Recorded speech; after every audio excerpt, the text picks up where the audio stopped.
நம்ம ஆல்ரெடி பயங்கரமான சோகத்தில் இருப்போம்.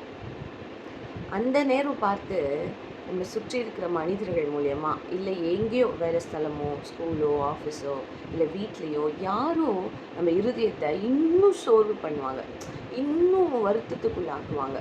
நம்ம ஏற்கனவே ஏதோ ஒரு காரியத்தின் மூலயமா ரொம்ப சோர்வாக இருப்போம், ரொம்ப மனம் நொந்து இருப்போம். இயேசு சுவாமி சொல்கிறாரு, சோர்ந்து போகிறவனுக்கு அவர் பெலன் கொடுத்து சத்துவம் இல்லாதவருக்கு சத்துவத்தை பெருக பண்ணுகிறாராம். நம்ம சோர்ந்து போகும்போது நம்மள்கிட்ட சத்தே இருக்காது, பெலனே இருக்காது, ஒரு ஸ்ட்ராங்காக ஸ்ட்ரென்த்தாக எந்த ஒரு வேலை கூட செய்ய முடியாது.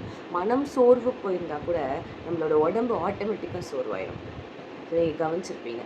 பிசாசு அது மாதிரி பண்ணிடுவான். அப்போது அவர் நம்மளுக்கு என்ன பண்ணுறாராம், சோர்ந்து போகிறவனுக்கு பலன் தருகிறாராம். எப்போனா இம்மீடியட்டாக நம்ம சோர்வாக இருக்கிற அந்த நேரத்தில் இம்மீடியட்டாக நம்ம என்ன பண்ணணும்னா, ஏசப்பா நான் சோர்ந்து போயிருக்கேன், எனக்கு பலன் தாங்கப்பா. நீங்கள் வாக்கு பண்ணியிருக்கீங்களே, சோர்ந்து போகிறவனுக்கு பலன் தந்து சத்துவம் இல்லாதவனுக்கு சத்துவத்தை பெருக பண்ணுகிற தேவன் தானே, எனக்கு சத்தை பெருக பண்ணுங்கப்பா. சத்தா நான் ஸ்ட்ரென்த்தாக உங்களை இன்னும் துதிக்கணும், இன்னும் ஆராதிக்கணும், இன்னும் நான் அதில் உங்களை மகிமைப்படுத்தணும், பலனாக இருக்கணும் அப்படின்னு ஜெபிச்சு பாருங்கள். சோர்வாக இருக்கிற நேரத்தில் கர்த்தர் உங்களை பலப்படுத்த வல்லவராக இருக்கிறாங்க.